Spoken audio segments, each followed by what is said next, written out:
Coach Ed, whenever you're ready. All right, guys, tell the truth Monday. We spent all day yesterday analyzing the film. The truth is we got to coach better. Got to start with me. Got to prepare our team better. Got to coach our coaches better. We got to execute better. We got to make better in-game adjustments during the game, during halftime.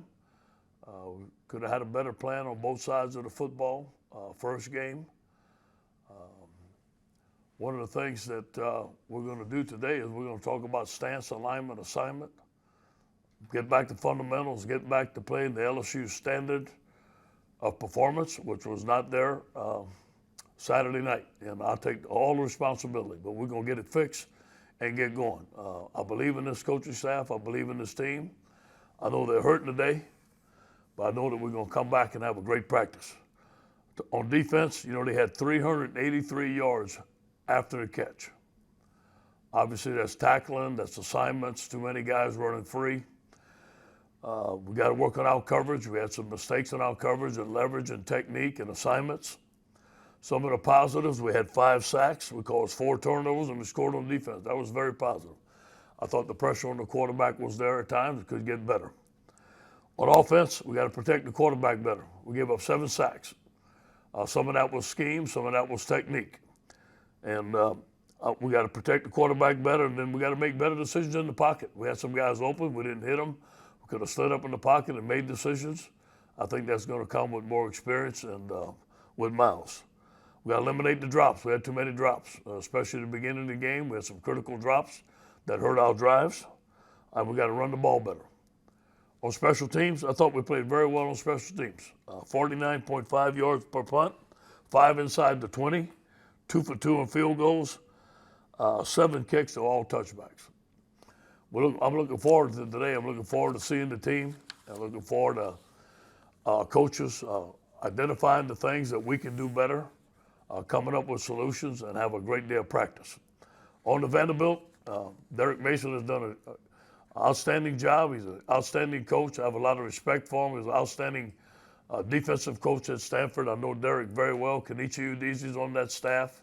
They have his defensive line playing very well, and I thought they played pretty darn good against their defense played pretty good against Texas A&M. We +2 in the turnover ratio. They +1. They have what we call a pro spread on offense, 4 returning starters. They only had 12 points against A&M. Ken Seals is their quarterback. Amir Abdul-Raham is a long and rangy receiver, pretty good athlete. On defense, I think is what their strong point is right now. They have an excellent defensive line in Dale. Dale's one of the top players that we've seen. He had 7 tackles, 2 tackles for loss, 1 sack, quarterback hurry against Texas A&M, and Andre Mintz, defensive end. I think their defensive line is very good at Vanderbilt. But, this is going to be about us. This is about this week, about us getting back on the winning track, about playing LSU standard performance. Any questions? Ed, good afternoon. Can you give us an update on Derek Stingley, Glenn Logan, and to whatever degree you can, what happened with Derek on Friday? Yeah, I think Derek's going to be back. I talked to Jack. We're waiting for all the medical exams to clear, but I expect him back as early as maybe tomorrow. I'm not sure. Glenn Logan will not be available for this week, and he will be available for Missouri.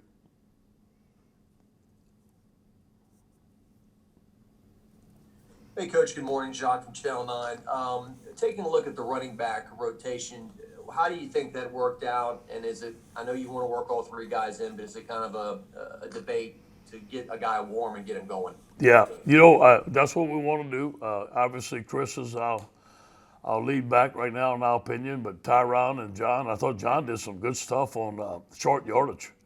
I mean, you would think that Chris and Tyron would be there in short yardage, but Kevin played him in short yardage. He had some good runs. So I'm pleased with our backs. I think we need to run the football more, get them more carries, and get them more touches out the backfield. They didn't catch the ball enough out the backfield.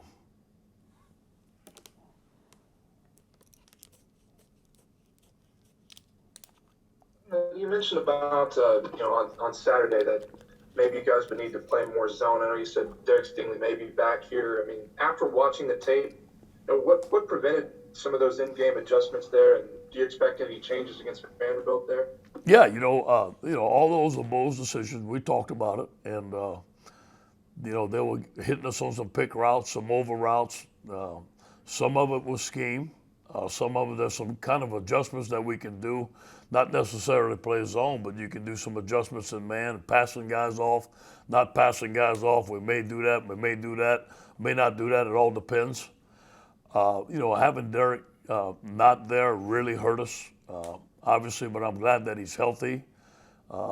His safety is of foremost importance to us, so I'm glad that he's healthy and he's okay. Number one, Jay Ward was out for practice 2 weeks. We didn't even know he could play. He played a lot of snaps. I thought he did a fairly good job, but obviously was a little rusty there. So I think there's some combination of things. We were short on corners. Not having Derek hurt us. We had a game plan that we were going to play man and man them up, and we thought we could man up with the receivers. We should have made a couple of more adjustments during the game. Hey, Ed, listen, I was in from the Advocate. You were talking a little bit about the pass rush. Gaye seemed to step in well in that regard. Did you liked his range, but did you anticipate that kind of performance from him in his first SEC game? We have seen it in practice, and Ali came and just started making improvement every day. And I remember during the COVID, he didn't go home at all. He stayed here and learned and studied and worked out on his own. And we just saw in camp, he just kept on coming and coming and coming. And I didn't know he was going to have that type of game. I thought he had an excellent game. He beat that tackle pretty good. He had a lot of pressures, some batted balls. He's tall. He played the run very well. I think he's going to have an excellent year for us.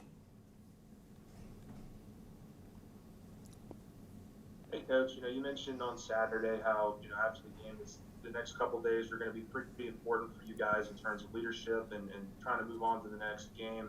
I'm wondering if you can kind of take us inside those meetings yesterday and today and just kind of how the team is responding after, your first loss was really in 2 years. Yeah. First of all, stick together, don't panic, and believe in each other. That's number one. That comes from me. And we're not going to change anything drastic, but you know what? We got to tighten up on some stuff. We got to play with more energy. We got to play with more desire. We got to make plays. We got to coach better. All those things that slip up on you when you're winning. Hey, the championship's over.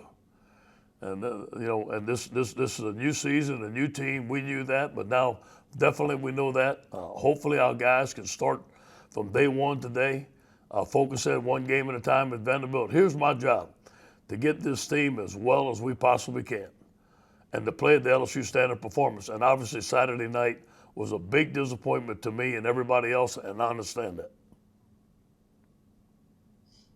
You had to kind of bounce off that. It's your first post-game week with Bo Pelini, I guess. What has he been like these past 48 hours and with that coaching staff? Been fantastic. He was the first guy to come see me in my dressing room. First guy. I said, Coach, I should have done a better job. And he was hurting just like everybody else. And we went over the film, and he saw the things that he did well, saw the things that we must and will improve. He's been fantastic today. He's eager. He's an outstanding coach. He's hurt just like everybody else. Coach, the offense, of course, it found the rhythm in the second half, but Terrace Marshall seemed like he picked up the pace that he was from last season. Is there, you think, an ongoing connection him and Brennan will be able to maintain this season? Yeah, I hope so, man. I like the long ball. I thought Brennan threw the long ball very well. Now, he missed a couple down the pipe there, but I thought he threw the long ball very well. That catch that Terrace made was outstanding. The skinny post was really good. One of Steve's strengths is taking shots. And one of Miles' strengths is his arm strength, throwing the football. But Terrence is an excellent receiver. Now, he dropped the ball or two. He made some mistakes. On a screen one time, he was supposed to block out. He had a mental error. So I know he knows that he can do better.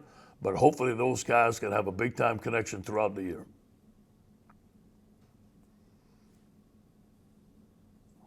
And Michael Cobb at WBRZ. I was looking at the depth chart, and in the secondary, it's mostly sophomores, or less. Mm-hmm. Is this maybe something that kind of, again, we have to get used to with the roster that this year's team has? Yeah. You know what happens is our corners are 3 and out here. I mean, most of our guys go 3 and out. We have a lot of young guys. A lot of young guys played for the first time.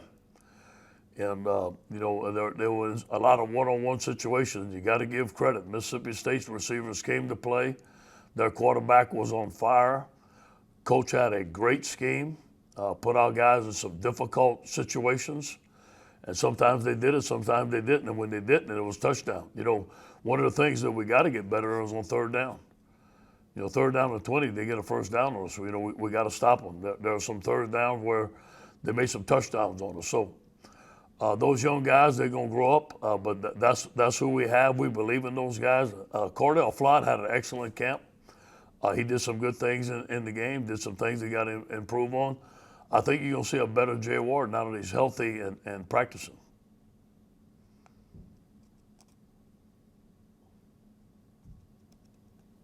Hey, Coach Joe Garland, Gill, Fox 8 New Orleans. I gather you don't have to do much motivating to the kids this week. It seems like everybody is now doubting them. You know, talking about last year as a 1 year kind of flash in the pan.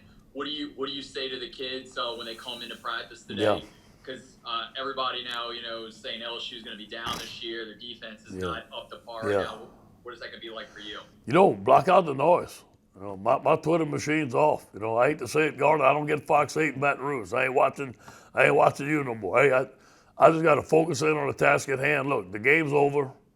The season last year is over. Whether they say 1 year, wonder, whatever, that don't bother me. I don't care. This is about our football team. And you know what? It's kind of good to batten down the hatches a little bit, tighten it down, turn the Twitter machine off, and really focus in on beating Vanderbilt. And that's all we can do right now, and that's going to be the focus of our football team. The one thing I want our team to understand, now I told them in the locker room, when you win, I give you the credit.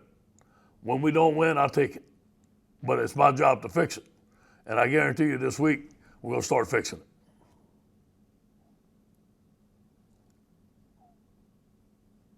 Yeah, this is Adam Sparks of the Tennessean in Nashville. Coach, fans are not permitted to attend Vanderbilt home games this year because of COVID, only team in the conference. Have you mentioned that to your team, that this stadium is going to be completely empty, and do you have any concerns that'll take away the edge of the game? No, you know, obviously, Adam, I love to have fans in there. I love to have Tiger Stadium full. I think it would have been a big-time advantage for us. I want to praise the fans that were there. They got loud at the end, and I could hear them. I'm sure that the Vanderbilt fans are disappointed that they can't go, but you know what?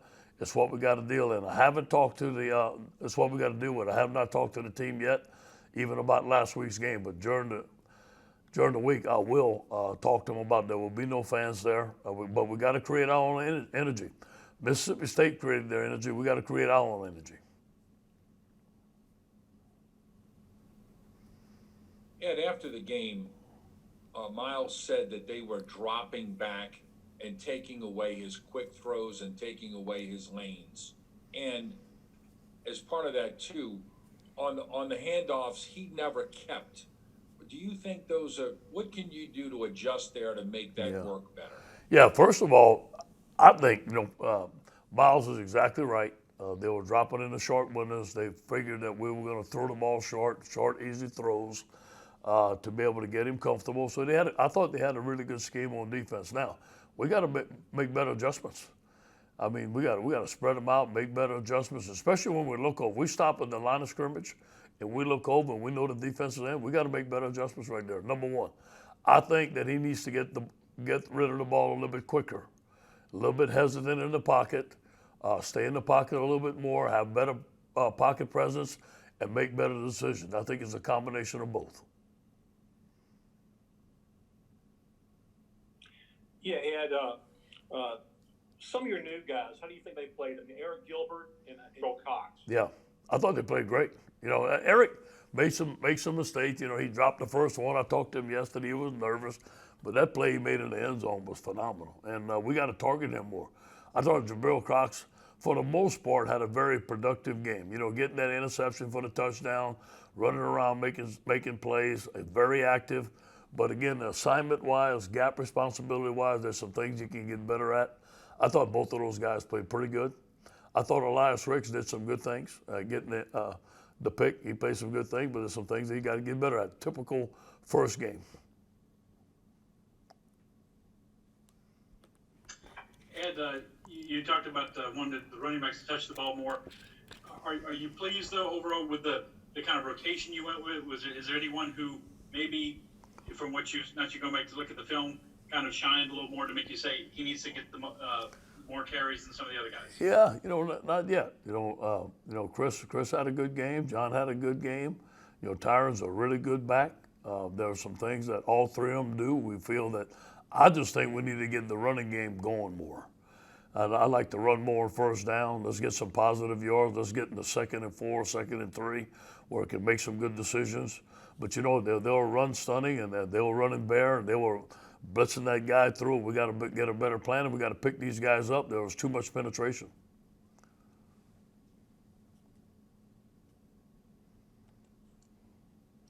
Hey, Coach, Mike Scarborough, Tiger Bait. If we could have heard you and Coach Pelini are both similar, your fiery nature. If we could have been a fly on the wall listening to him in the last few days, in team meetings and coaches meetings, what's he been like compared to you? I'm sure y'all are similar. Oh. And Gaye, his ceiling performed very well on Saturday. A lot of people thought he was raw when you signed him, but he looked outstanding on Saturday. Yeah.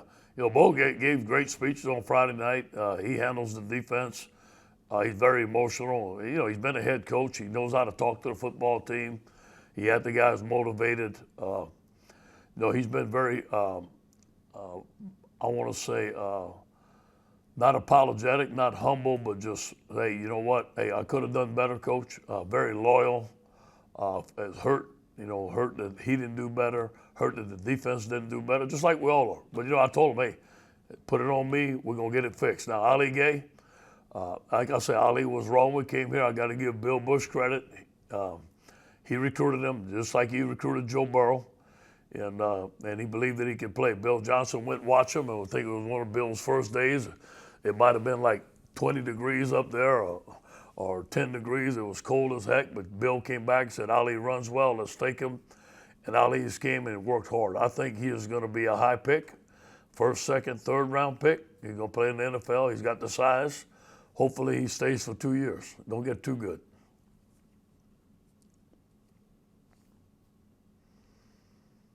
Hey, Coach, Bree Andrews from LSU Tiger TV. So you said that, y'all have to create your own energy, especially with the loss of fans at the Vanderbilt game this week.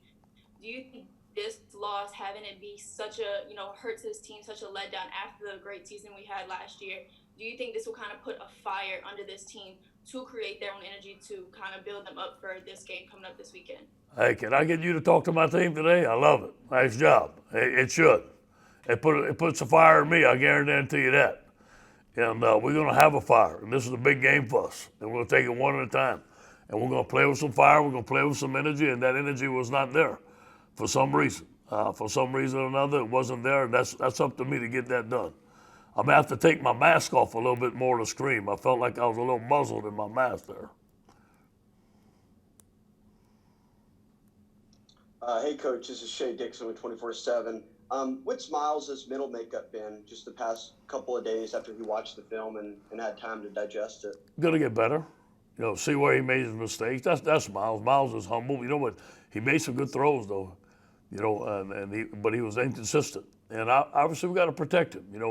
When Miles feels a little pressure, he wants to scramble outside. He's got to sit in there. But, sometimes he can't. I mean, he's trying to avoid. So I think it all comes to the protection first. Easy throws where he can make decisions.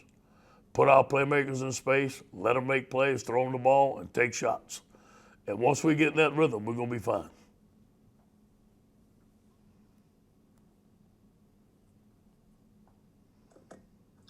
Coach, if Derek comes back today or tomorrow or Wednesday, you think he'll be able to play him, or does his illness make you, more cautious than an injury or something? I'm hoping he can play, Glenn. It obviously makes a difference on our team. We need that. It's a position of need. We're very short there, but we're always going to put his health first. I'm going to listen to the doctors. I'm going to talk to his mom and daddy. If the doctors say he can play, and Derek says he can play, and his mom and daddy says it's okay, he's going to play. If not, he won't. But I expect him to play. I expect him maybe to be back in practice as early as tomorrow, but we'll see.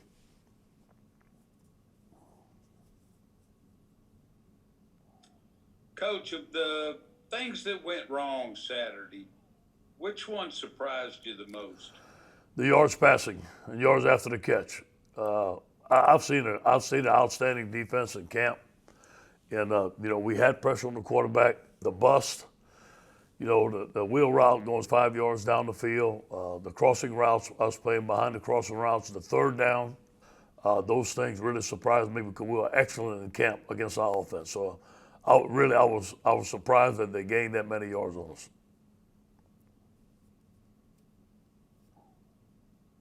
Yeah, you were talking about Miles a couple of times there. With his time in the pocket and decisions, is it I don't know, is it working through the levels of the open receivers? It seems like this was something that Joe Burrow went through as well as the offense here. I mean, could you tell us a little bit about maybe some of the decisions that he's working through whenever he's in the pocket? Well, Miles knows what he's looking at. There's no question, okay? But it's a matter of making a decision. And what Joe did and made a decision quick and let go of the ball quick. I think he has to let go of the ball quicker. I think he has to learn how to avoid the rush instead of going outside, stepping up in the pocket like Drew Brees does. Be patient and let his receivers come open. And when he does see a receiver open, pull the trigger and throw the ball. I mean, just like any great quarterback would.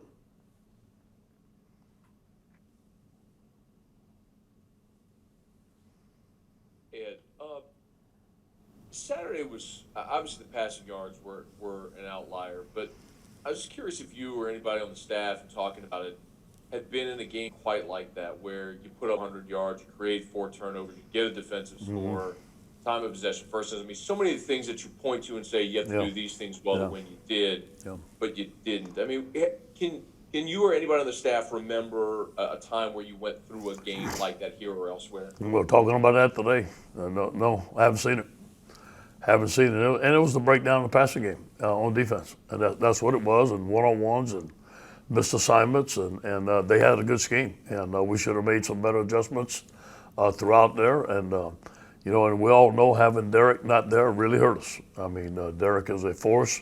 He's a great player, and our guys not being healthy, I'm not making any excuses for him, but that really hurt us. And that gives me hope for this football team. I think that when we get Derek back and we get our guys healthy, we're going to be fine. We have time for 2 more. We'll go Brody and then Glenn.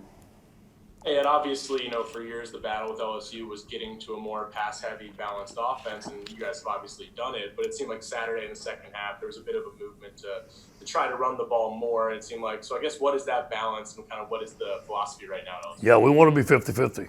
And we were close to it. There was more, I think there was 46-38, something like that.